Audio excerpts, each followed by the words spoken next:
Hi everyone, स्वागत करते हैं आप सभी का फिक्स टारगेट 2.0 परिवार के एक और नई क्लास में। जितने भी स्टूडेंट्स बिहार या फिर भारत के किसी भी यूनिवर्सिटी से ग्रेजुएशन फर्स्ट सेमेस्टर में हैं, यदि आपका सत्र 2024 से 28 है तो बच्चे आप लोग क्लास को ध्यान से देखिएगा। यदि आप लोगों ने मेजर पेपर में, माइनर पेपर में या फिर एमडीसी पेपर में हिस्ट्री सब्जेक्ट को रखा है तो, क्योंकि हिस्ट्री सब्जेक्ट से रिलेटेड जो है आज के इस क्लास में हम लोग मॉडल प्रैक्टिस सेट 2 डिस्कस करने वाले हैं। इससे पहली क्लास में मैंने मॉडल प्रैक्टिस सेट 1 डिस्कस किया था। बहुत सारे बच्चों का जो है बहुत बढ़िया फीडबैक रहा था क्लास का। मैं उम्मीद करूंगा कि आज की भी क्लास जो है प्यारे बच्चे उसी अंदाज में रहने वाली है और आप लोगों का सपोर्ट भी कुछ उसी प्रकार से रहेगा। जैसे देखिए, पहली क्लास में मैंने आपको कुछ मोस्ट वीवीआई 10 ऑब्जेक्टिव क्वेश्चंस और उसका डिटेल एक्सप्लेनेशन बताया था। इसके बाद जो है बच्चे हम लोग 4 शॉर्ट टाइप क्वेश्चंस देखे थे और फिर मैंने आपको 3 लॉन्ग टाइप क्वेश्चंस बताया था जो कि आपके एग्जाम के पैटर्न के आधार पर था।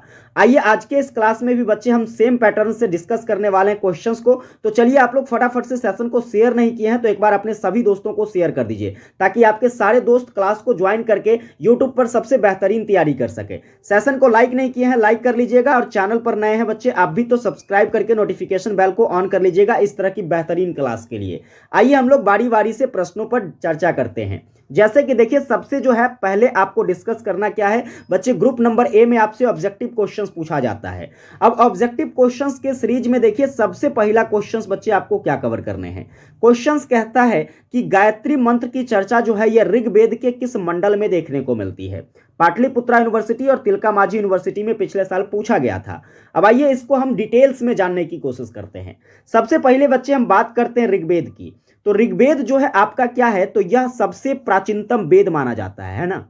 सबसे प्राचीनतम वेद अगर आपसे पूछेगा तो क्या कहोगे, सर ऋग्वेद है। ठीक है, ऋग्वेद में अगर टोटल मंडलों की बात करेंगे तो आप कहोगे सर ऋग्वेद में टोटल जो है 10 गो मंडल है। कई गो मंडल है बच्चा जी, 10 मंडल है। अब इस 10 मंडल में से कौन से ऐसे मंडल हैं जिसमें गायत्री मंत्र के बारे में बताया गया है, तो आपका जवाब होगा सर वह मंडल आपका जो है तीसरा मंडल है। ठीक है, तीसरे मंडल में जो है आपको गायत्री मंत्र देखने को मिलेगा जो कि किसके द्वारा लिखा गया है प्यारे बच्चे, तो आप कहोगे सर विश्वामित्र जी के द्वारा लिखा गया है। किसके द्वारा लिखा गया है, महर्षि विश्वामित्र जी के द्वारा जो है इसका लेखन क्रिया किया गया है। चलिए आगे देखेंगे, यहां पर कुछ और मंडलों के बारे में जानते हैं जो कि आपके परीक्षा की दृष्टि से इंपॉर्टेंट रहने वाला है।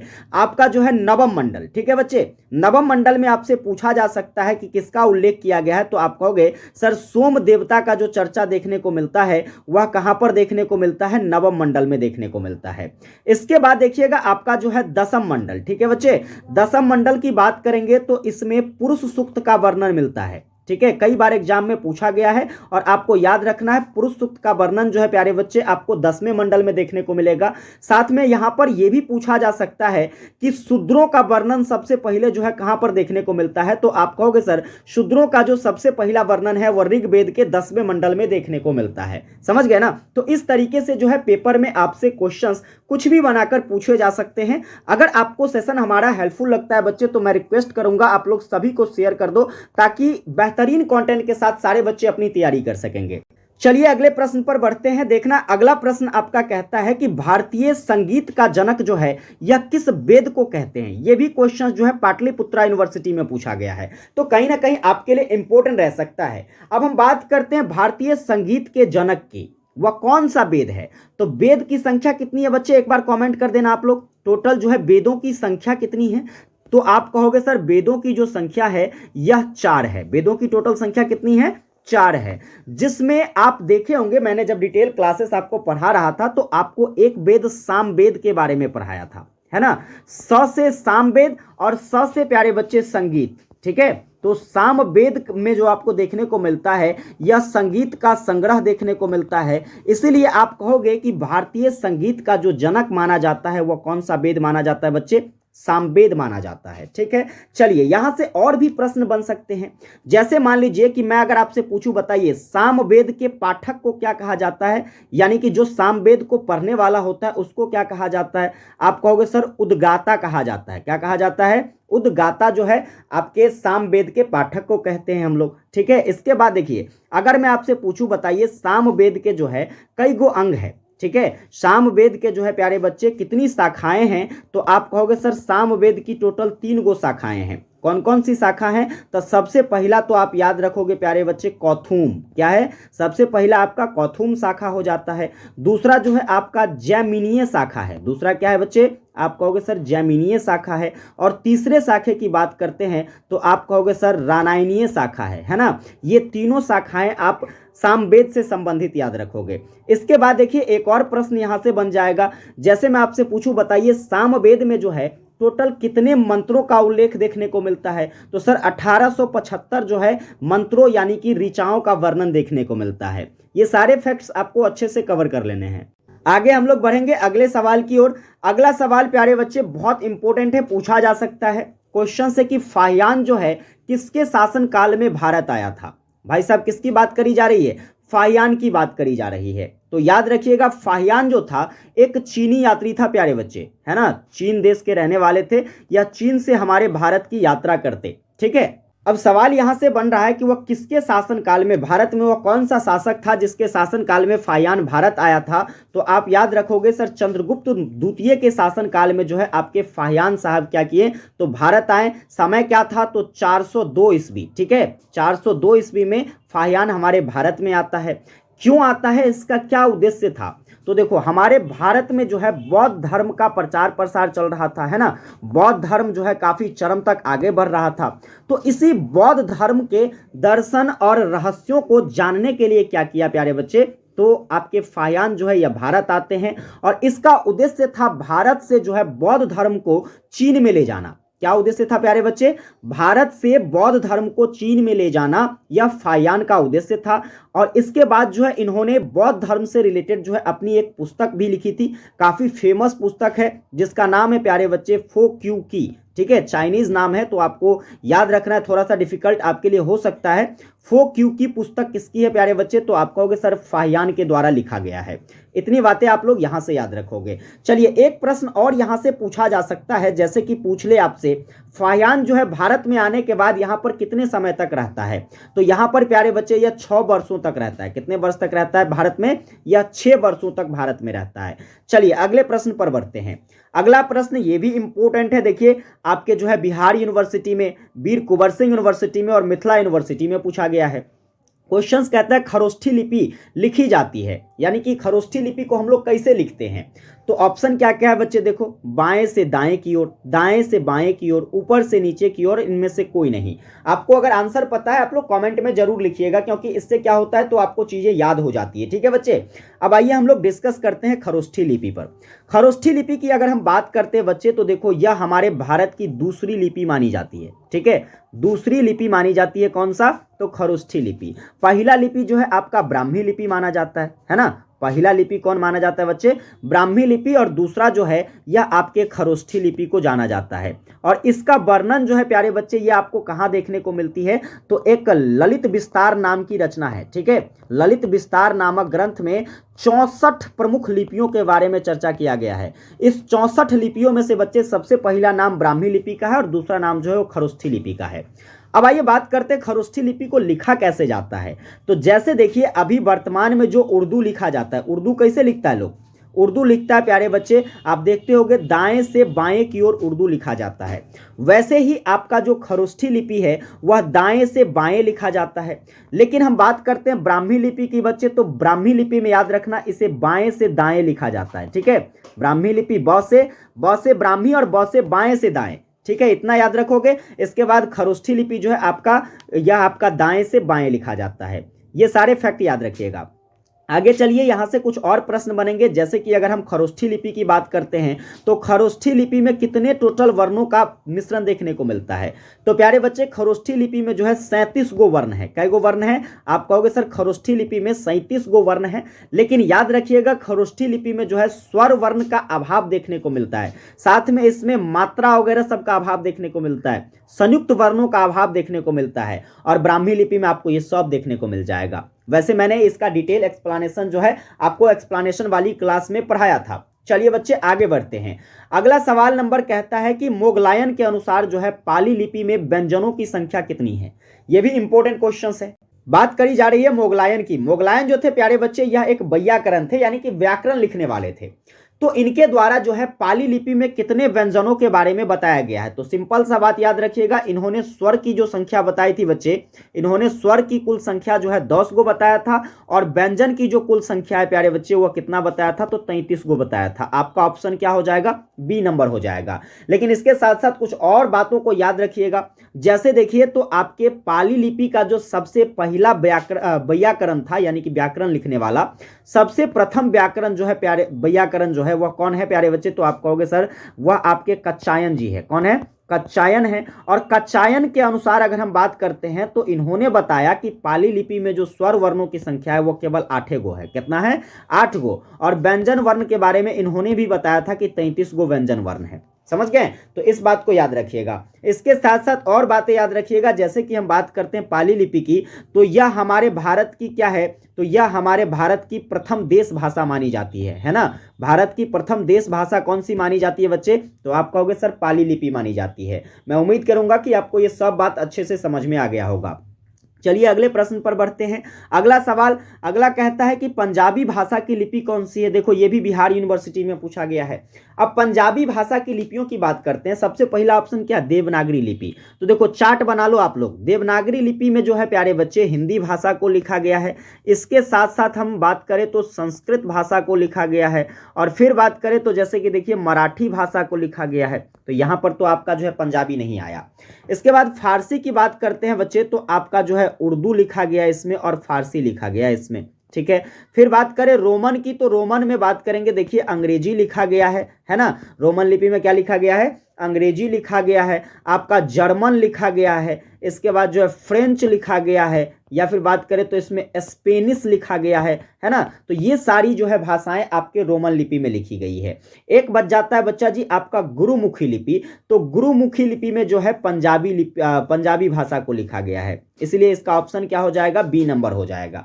चलिए अगले सवाल की ओर बढ़ते हैं। आपका नेक्स्ट क्वेश्चन से बच्चा जी, वसुधैव कुटुंबकम का सिद्धांत उल्लिखित है, यानी कि वसुधैव कुटुंबकम का जो सिद्धांत है वह किस ग्रंथ में देखने को मिलता है। क्या वह उपनिषद में है, वेद में है, महोपनिषद में है, या फिर स्मृति में है। तो आप सिंपल सी बात याद रखेंगे, आपका वसुधैव कुटुंबकम जो है प्यारे बच्चे, यह महाउपनिषद यानी कि महोपनिषद में वर्णित किया गया है। अब आइए वसुधैव कुटुंबकम के बारे में थोड़ा सा चर्चा करते हैं। वसुधैव कुटुंबकम की बात करेंगे बच्चे, तो इसका जो शाब्दिक अर्थ होता है वो क्या होता है, अगर आपसे पूछ ले तो क्या कहोगे, ठीक है। तो देखिए वसुधैव में आता है वसुधा। वसुधा का मतलब क्या होता है प्यारे बच्चे, तो वसुधा का मतलब होता है धरती। वसुधा का मतलब क्या होता है, धरती होता है। और कुटुंब का मतलब क्या होता है बच्चे, कुटुंब का मतलब परिवार होता है। यानी कि आपके वसुधैव कुटुंबकम का जो शाब्दिक अर्थ हो जाएगा वह क्या हो जाएगा, पूरा धरती ही क्या है, एक परिवार है। धरती ही क्या है प्यारे बच्चे, एक परिवार है। यह आपके वसुधैव कुटुंबकम का अर्थ हो जाएगा। इसके बाद देखिएगा, तो यहां पर आगे बात करेंगे अगले सवाल पर। देखिए अगला सवाल आपका यहां पर क्या कहता है, जैन धर्म का अंतिम तीर्थंकर कौन थे। बड़ा इंपॉर्टेंट क्वेश्चन से, देखो मिथिला यूनिवर्सिटी में पूछा गया है। अब जैन धर्मों की बात करते बच्चे, देखिए जैन धर्म के अंतिम तीर्थंकर आपके जो है महावीर स्वामी जी हो जाएंगे। कौन हो जाएंगे, महावीर स्वामी जी। लेकिन यहां पर कुछ और प्रश्न बन सकते हैं। जैन धर्म के कुल तीर्थंकरों की संख्या अगर आपसे पूछ ले, है ना, कुल तीर्थंकर कई गो था बच्चे, तो आप कहोगे सर टोटल जो है 24 गो तीर्थंकर था। यानी कि 24वां तीर्थंकर आपका कौन हो जाता है, महावीर स्वामी हो जाता है। यह भी आपसे पूछा जा सकता है कि जैन धर्म के 24वें तीर्थंकर कौन थे, तो आप कहोगे सर महावीर स्वामी थे। देखिए अब यहां पर प्रथम तीर्थंकर के बारे में अगर पूछ ले आपसे, क्या कहोगे सर, प्रथम तीर्थंकर जो थे वह ऋषभदेव थे। कौन थे बच्चे, ऋषभदेव। वह आपके जो है जैन धर्म के प्रथम तीर्थंकर हो जाते हैं। दूसरे तीर्थंकर के बारे में पूछे तो आप कहोगे सर अजितनाथ। क्या कहोगे, अजितनाथ जो है जैन धर्म के दूसरे तीर्थंकर थे। इसके बाद देखिएगा तो आपसे 21वें तीर्थंकर के बारे में भी पूछा जा सकता है, जो कि आपका नेमिनाथ जी थे, है ना। नेमिनाथ कितने नंबर के तीर्थंकर थे, 21वें नंबर के। इसके बाद 23वां नंबर का तीर्थंकर आपसे कई बार एग्जाम में पूछा जाता है। 23वां नंबर का तीर्थंकर कौन था, पारस्वनाथ, ठीक है। ये 4 आप जो है तीर्थंकर के बारे में जरूर याद रखिएगा। और सबसे अंतिम वाला जो था आपका महावीर स्वामी था। महावीर स्वामी जी की बात करते हैं, इनके जन्म स्थान के बारे में आपसे पूछा जा सकता है। इनका जो जन्म हुआ था प्यारे बच्चे कुंडल ग्राम में हुआ था। कहां पर हुआ था, कुंडल ग्राम नामक स्थान पर जो है महावीर जी का जन्म होता है। तो इतने सारे बातों आपको इस क्वेश्चन से रिलेटेड याद रखना है। चलिए अगले सवाल पर बढ़ते हैं। आपका नेक्स्ट क्वेश्चन कहता है पंचतंत्र की रचना जो है ये किसने किया था, ये भी मिथिला यूनिवर्सिटी में पूछा गया है। अब पंचतंत्र की बात करते हैं तो सिंपली आप याद रखोगे यह विष्णु शर्मा जी की रचना है। पंचतंत्र को किसने लिखा है, विष्णु शर्मा जी ने लिखा है। आगे आइए, जैसे कि हम आर्यभट्ट की बात करते हैं प्यारे बच्चे, तो शून्य का खोज किसने किया भाई, शून्य के आविष्कारक कौन है, तो आप कहोगे सर आर्यभट्ट है ना। शून्य के आविष्कारक आर्यभट्ट जो है प्यारे बच्चे कौन थे, तो एक खगोल शास्त्री भी थे, आपको ये भी याद रखना है। बराह मिहिर जी की बात करते हैं, देखिए बराह मिहिर से याद रखिएगा आप बृहत संहिता, याद रखोगे बृहत संहिता के लेखक कौन है, तो आप कहोगे सर बराह मिहिर है। इसके साथ साथ जो है पंच सिद्धांतिका किसने लिखा है, पंच सिद्धांतिका है ना, पंच सिद्धांतिका को किसने लिखा है, आप कहोगे सर बराह मिहिर ने लिखा है। इसके बाद आइए कालिदास जी की बात करते हैं, तो मेघदूत किसकी रचना है बच्चे, मेघदूत जो है आपके कालिदास जी की है। इसके बाद अभिज्ञान शकुंतलम किसकी रचना है, ठीक है, अभिज्ञान शकुंतलम जो है बच्चे यह किसकी रचना है, तो आप कहोगे सर यह जो है आपके क्या कहते हैं, तो कालिदास जी की रचना है। समझ गए। चलिए आगे बढ़ते हैं, अगला सवाल जो कि आखिरी ऑब्जेक्टिव क्वेश्चन है। क्वेश्चंस की बात करेंगे बच्चे, तो बौद्ध विहार की स्थापना जो है कहाँ की गई है, यह भी बड़ा इंपॉर्टेंट रहने वाला है आपके लिए, मिथिला यूनिवर्सिटी में पूछा गया था। बौद्ध विहार की बात करते बच्चे, तो आपका जो है यह नालंदा में स्थापित हो जाता है। कहां पर बौद्ध विहार स्थापित है, नालंदा में, जहां पर बच्चे क्या हुआ था, तो गौतम बुद्ध को ज्ञान की प्राप्ति हुई थी, है ना। गौतम बुद्ध को किसकी प्राप्ति हुई थी, ज्ञान की प्राप्ति हुई थी। अब बहुत सारा बच्चे कहेंगे कि सर गौतम बुद्ध को ज्ञान की प्राप्ति तो बोधि वृक्ष के नीचे जो है बोध गया में हुआ था, तो भाई वह स्थान को जो है बौद्ध विहार भी कहा जाता है, समझे कि नहीं, बोध गया कह लीजिए आप, चाहे बोधि विहार कह लीजिए। क्लियर है बच्चे। चलिए आगे देखिए, यहां से पूछा जा सकता है कि गौतम बुद्ध को तो ज्ञान की प्राप्ति हो जाती है, जब ज्ञान की प्राप्ति हो जाती है तो अपना उपदेश देते हैं। तो सबसे पहला बार यानी कि उन्होंने अपना प्रथम उपदेश कहां पर दिया था, तो आप कहोगे सर प्रथम उपदेश इन्होंने जो है सारनाथ में दिया। कहां पर दिया, सारनाथ में। इसके बाद देखिए आपसे गौतम बुद्ध के बारे में पूछा जा सकता है कि गौतम बुद्ध का जो मूल नाम था वो क्या था, तो गौतम बुद्ध जी का जो मूल नाम था प्यारे बच्चे वो था सिद्धार्थ। क्या नाम था, सिद्धार्थ नाम था। ये सारा फैक्ट आपको यहां से याद रखना है। तो कुल मिलाकर जो देखिए ये 10 ऑब्जेक्टिव क्वेश्चंस जिस तरीके से आपके पेपर में पूछा जाता है, मैंने सेम फॉर्मेट में चीजों को यहां पर क्या किया है, सेट किया है, और मैंने आपको सभी चीजें अच्छे से समझा दिया। अब आइए बात करते हैं हम लोग बच्चे ग्रुप नंबर बी पर। देखिए ग्रुप नंबर बी की बात करते हैं, तो यहां पर पेपर में आपसे 4 गो शॉर्ट टाइप क्वेश्चंस बनाने के लिए पूछा जाता है। वैसे तो आपको 6 से 7 क्वेश्चंस मिलेंगे, लेकिन आपको बनाना 4 गो रहता है। अब इस 4 के लिए मैं आपको 4 क्वेश्चंस बताने वाला हूं जो यूनिट नंबर 2 से रिलेटेड होगा, और बहुत ही इंपॉर्टेंट क्वेश्चंस है। अगर इस चारों प्रश्न को कर लेते हो तो यूनिट नंबर 2 में बच्चे जो है आपको इससे बाहर एक को क्वेश्चंस नहीं पूछा जाएगा। जैसे कि देखिए सबसे पहले हम बात करते हैं खरोष्ठी लिपि की।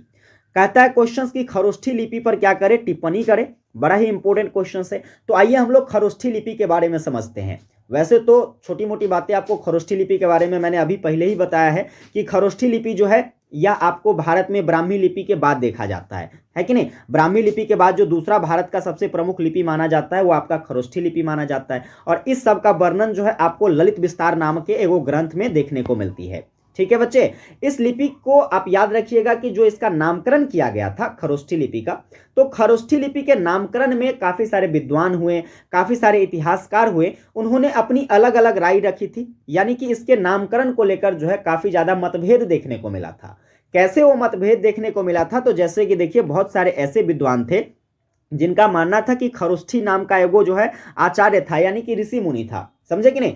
तो उसी ऋषि मुनि के नाम पर क्या किया गया, तो इस लिपि का नामकरण जो है खरोष्ठी लिपि कर दिया गया। समझ गया, कुछ विद्वान ऐसा मानते हैं, लेकिन इसमें जो है कुछ विद्वान ऐसे हैं जो इसको जो है खर पृष्ठी के नाम से भी जो है खरोष्ठी नामकरण करते हैं, खर और पृष्ठी। समझ गए। इसके बाद देखिए कुछ और ऐसे विद्वान हैं जिन्होंने गधे के ओठ के आकार पर प्रसिद्ध होने के कारण जो है इस लिपि का नाम खरोष्ठी लिपि कर दिया था। समझ गए, गधे के ओठ के आकार के रूप में जो है इसको लिखा जाता था, इसीलिए जो है इसका नामकरण खरोष्ठी लिपि कर दिया गया।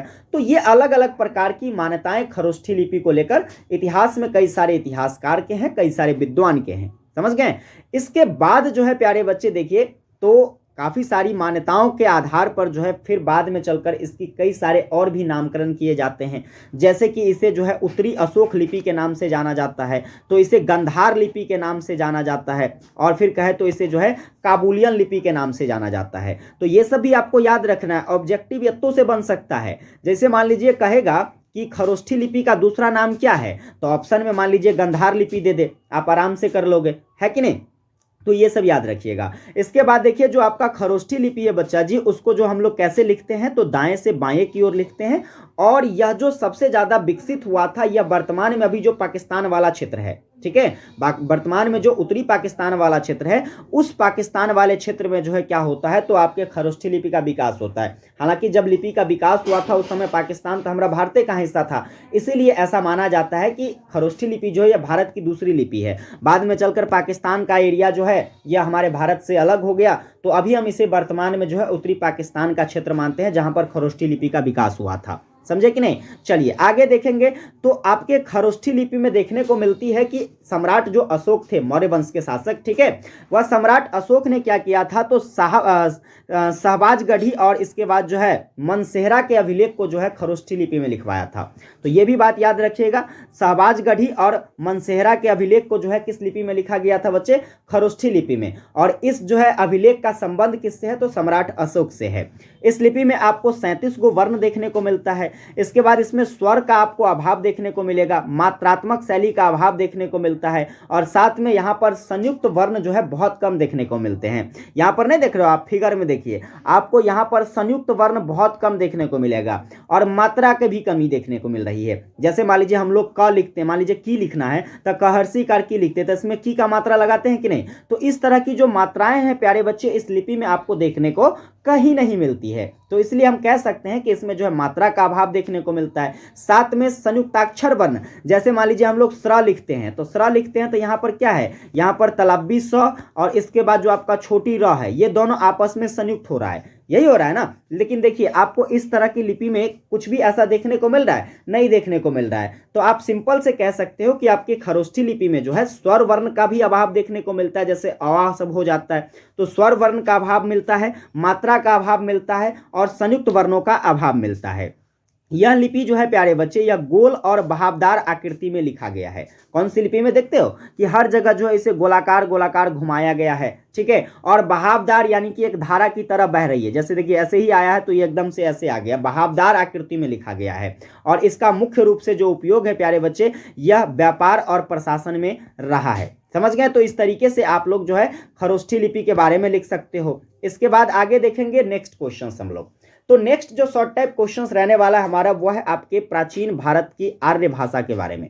भारत की प्राचीन आर्य भाषाओं की बात करते हैं तो देखिए, भारत की प्राचीन आर्य भाषा जो कि संस्कृत को मानी जाती है, क्योंकि हमारे भारत में जो है प्यारे बच्चे, यह सबसे पहले जो अगर कोई भाषा विकसित हुई है तो वह भाषा कौन सी है, संस्कृत भाषा है ना, जो कि आपके वैदिक युग से ही चला आ रहा है। आपने देखा होगा वैदिक युग में काफ़ी सारे जो है वेदों की रचना की गई, फिर बाद में चलकर जो है काफ़ी सारे ऐसे ऐसे धर्म ग्रंथ जैसे रामायण हो गया, महाभारत हो गया, इस तरह के महाग्रंथ जो लिखे गए थे प्यारे बच्चे, वो किस भाषा में लिखे गए थे, संस्कृत भाषा में। और ये सब प्राचीन काल का समय था, इसीलिए जो है हम लोग क्या कहते हैं, तो संस्कृत को प्राचीन भारतीय आर्य भाषा के नाम से जानते हैं। समझ गए। और संस्कृत जो है प्यारे बच्चे, यह देव भाषा के रूप में भी इसीलिए जाना जाता है क्योंकि इसमें जो है देवताओं की स्तुति गाई गई थी, है कि नहीं। जैसे वेद है तो वेद में देवताओं की स्तुति गाई गई है। इसके बाद रामायण है, इसमें भी देवताओं का चर्चा है। इसके बाद आपका महाभारत है, इसमें भी आप देखोगे कि देवताओं का चर्चा है। और सभी के सभी ग्रंथों को जो है संस्कृत भाषा में लिखा गया है, इसलिए हम इसको देव भाषा के नाम से भी जानते हैं। तो ये भी आपसे पूछा जा सकता है, देव भाषा किसको कहते हैं, संस्कृत को कहते हैं। इसके बाद देखिए, जो भारत की प्राचीन आर्य भाषा थी उसका समय अवधि क्या था, तो 1500 ईसा पूर्व से लेकर के 500 ईसा पूर्व तक का जो समय माना जाता है, यह आपके जो है प्राचीन भारतीय आर्य भाषा का समय माना जाता है।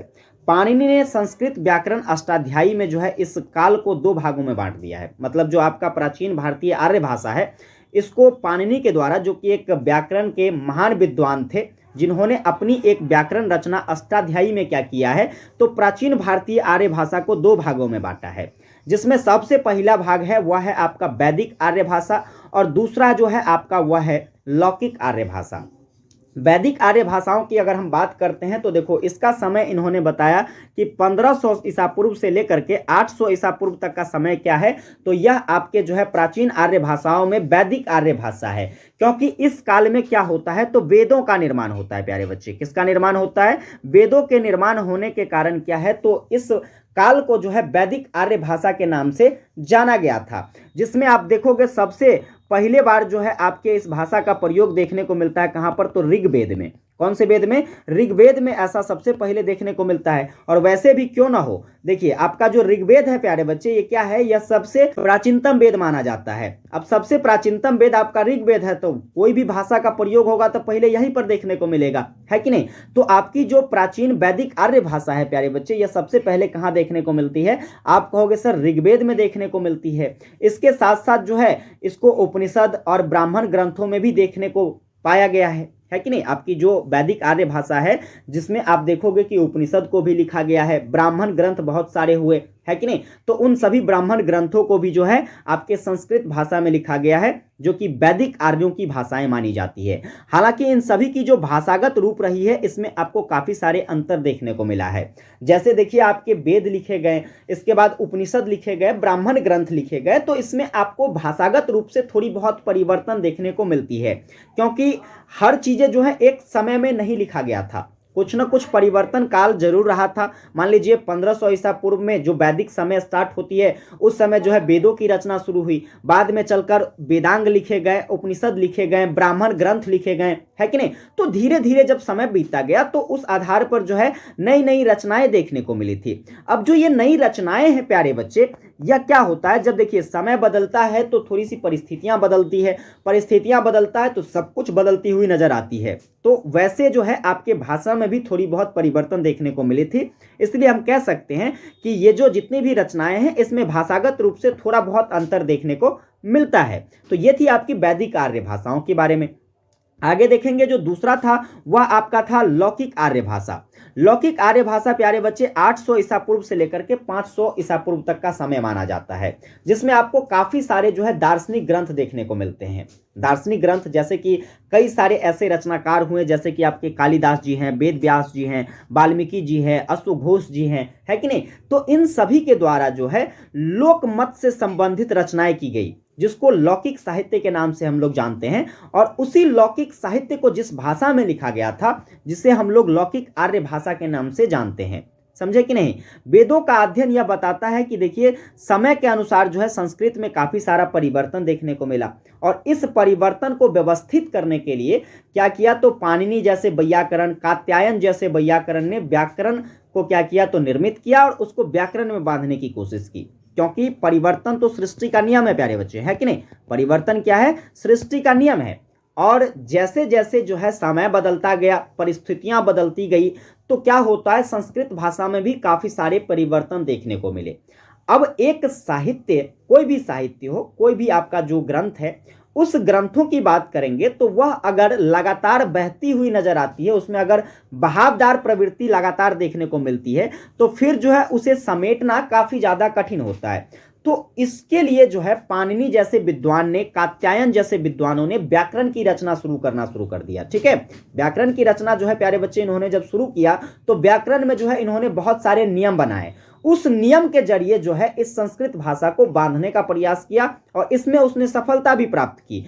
इस आधार पर जो है क्या होता है, तो आपके लौकिक भाषा को या फिर कहे तो संस्कृत भाषा को जो है क्रमबद्ध किया गया। समझ गए? तो ये आप लोग जो है प्राचीन आर्य भाषा के बारे में अगर जब भी आपसे पेपर में पूछा जाएगा तो कुछ इस प्रकार से चीजों को व्यक्त कर देना है। शॉर्ट टाइप क्वेश्चन से 5 मार्क वाला, ज्यादा लिखने की आवश्यकता नहीं है, लिमिटेड चीजें लिखिए और इस प्रकार से लिखिए कि आपको जो है 5 में पूरे 5 मार्क मिले।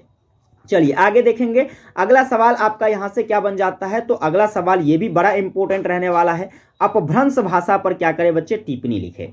अब ये अपभ्रंश भाषा क्या होता है बच्चे, जरा इसको समझते हैं। तो देखिए यह भाषा जो होता है प्यारे बच्चे, यह विभिन्न भाषा मनोवैज्ञानिक के मतानुसार जो है आर्य भाषा के मध्यकाल की एक अंतिम भाषा मानी जाती है। जो आपकी अपभ्रंश भाषा है, जिसके संबंध में काफी सारे ऐसे भाषा के वैज्ञानिक हुए, उनका कहना है कि देखिए आर्य भाषा के मध्यकाल की जो अंतिम भाषा थी, जिसको हम लोग अपभ्रंश भाषा का नाम देते हैं, इसे प्राकृतिक भाषा और आधुनिक भाषा के बीच की भाषा मानी जाती है। मतलब जो प्राकृतिक भाषा विकसित हुआ था, इसके बाद जो आपके जो है मध्यकालीन भाषा के बाद आपके जो है आधुनिक आर्य भाषाओं का विकास होता है। तो आधुनिक आर्य भाषा और प्राकृतिक भाषा के बीच की जो भाषाएं थी, जिसको एक अपभ्रंश भाषा के नाम से जाना गया। अब देखो, ये बीच में आने का काम करता है, मतलब ये संधि का काम कर रहा है, इसलिए जो है इस भाषा को संधिकालीन भाषा के नाम से भी जानते हैं। तो जब आपसे अपभ्रंश भाषा के दूसरे नाम के बारे में पूछे तो आप आराम से कह सकते हो कि अपभ्रंश भाषा का जो दूसरा नाम है वह संधिकालीन भाषा है। समझ गए?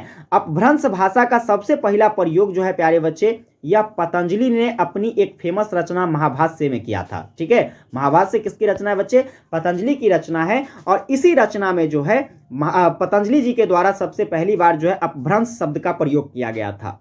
अगर हम बात करते हैं अपभ्रंश भाषा की, तो याद रखिएगा इसको जो है 7 भेद में स्वीकार किया गया है। कितने भेद में? 7 भेद में स्वीकार किया गया, जिसमें अलग अलग प्रकार की उपभाषाओं का जो है निर्माण देखने को मिलता है। जैसे कि हम बात करें, देखिए सबसे पहले जो भाग आ जाता है वह है सौरसेनी भाषा।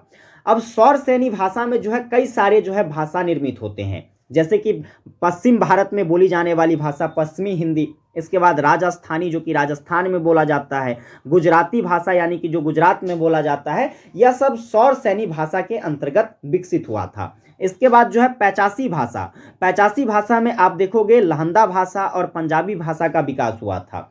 फिर ब्राचड़ भाषा में जो है सिंधी भाषा का विकास हुआ था, जो कि सिंध प्रदेश में बोली जाने वाली भाषाएं हैं।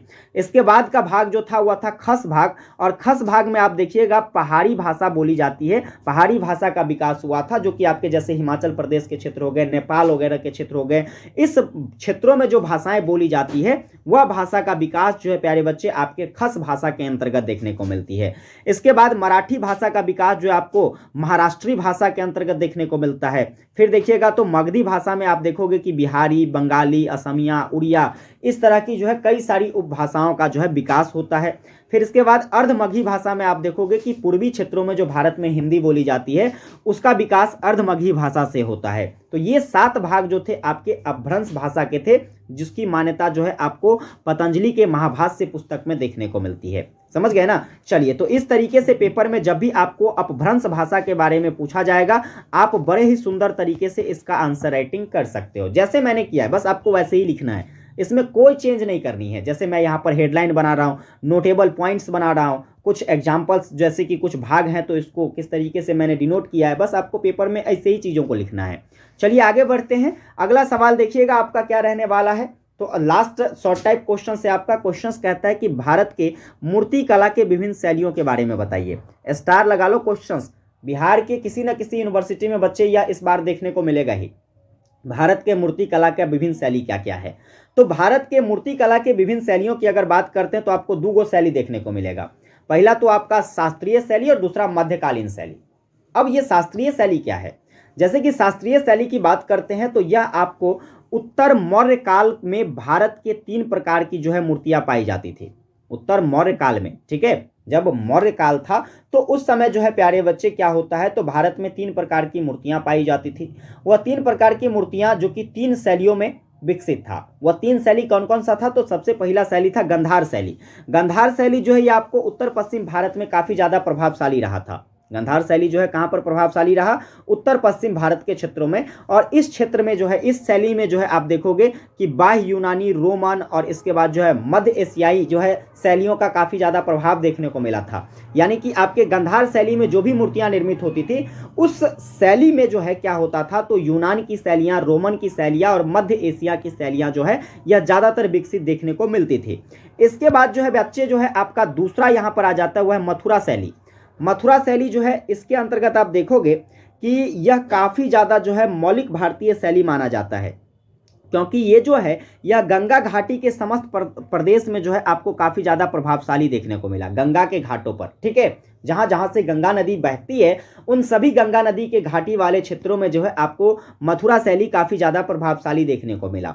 इस शैली के शिल्पियों ने बुद्ध की मूर्ति के अलावा जो है लौकिक विषयों को लेकर भी काफ़ी ज़्यादा मूर्तियाँ बनाई थी। कहने का मतलब ये है कि जब मथुरा शैली की हम बात करते हैं तो आप लोग याद रखोगे कि इस शैली में गौतम बुद्ध की मूर्तियां तो बनाई गई थी ही, लेकिन इसके साथ साथ जो है काफ़ी सारे लौकिक विषयों को लेकर जो है इसमें काफ़ी मूर्तियां बनाई गई थी। जैसे कि कुषाण वंश के शासक हो गए, गृहस्थ जीवन हो गए, धनवान पुरुष हो गए, ठीक है, या धनवान कोई भी व्यक्ति हो गए, इसके बाद दानी जो व्यक्ति हैं उसको लेकर के, या फिर मंदिर हो गए, या फिर बिहार हो गए जहाँ पर बौद्ध भिक्षु ठहरते थे, है कि नहीं। तो उन सभी को जो है मूर्तियों के रूप में जो व्यक्त किया गया है, मूर्तियों के रूप में जो बनाया गया है, वह किस शैली में बनाया गया बच्चे? तो आप कहोगे सर मथुरा शैली में बनाया गया है, इसलिए जो है यह काफ़ी प्रसिद्ध शैली मानी जाती है हमारे भारत में। आगे देखेंगे अमरावत शैली। अमरावती शैली की बात करेंगे तो यह तीसरा सबसे प्रभावशाली जो है आपके मूर्ति कला की शैली है, जो कि आपको दूसरी शताब्दी में काफ़ी ज़्यादा जो है फला फूला दिखा। इसमें आप देखोगे कि काफ़ी सारे स्तूपों का निर्माण किया गया था इस शैली में, जैसे कि आपके सांची के स्तूप हो जाते हैं, है कि नहीं, जो कि आपको उड़ीसा में देखने को मिलती है। तो वह सब जो है आपको अमरावती शैली में बनाया गया है। इस शैली का प्रभाव जो है भारहूत, इसके बाद नंदसूर, इन सभी में पाया गया था। तो इस तरीके से जो है बच्चे आप लोग शास्त्रीय शैली के बारे में लिख सकते हैं, जिसके 3 अंग है। कितने अंग है बच्चे? 3 अंग है, जो कि उत्तर मौर्यकालीन शासनकाल में क्या हुआ था, तो विकसित देखने को मिला था।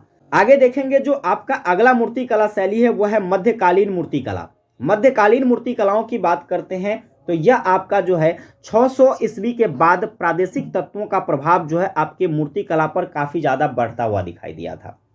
मतलब जब भारत में 600 ईस्वी की शुरुआत होती है, 600 ईस्वी में प्यारे बच्चे आप देखोगे कि उसके बाद का जो समय रहा था वहाँ पर जो है काफ़ी सारे प्रादेशिक तत्वों का जो है मूर्ति कला देखने को मिला था। अब ये जो काफ़ी ज़्यादा मूर्ति का निर्माण या फिर अलग अलग शैलियों में मूर्ति का विकास देखने को मिल रहा था, तो बहुत सारे विद्वानों ने इसे मूर्ति कला का हास माना है। मूर्ति कला का क्या माना है बच्चे? हास माना है, उपहास माना है।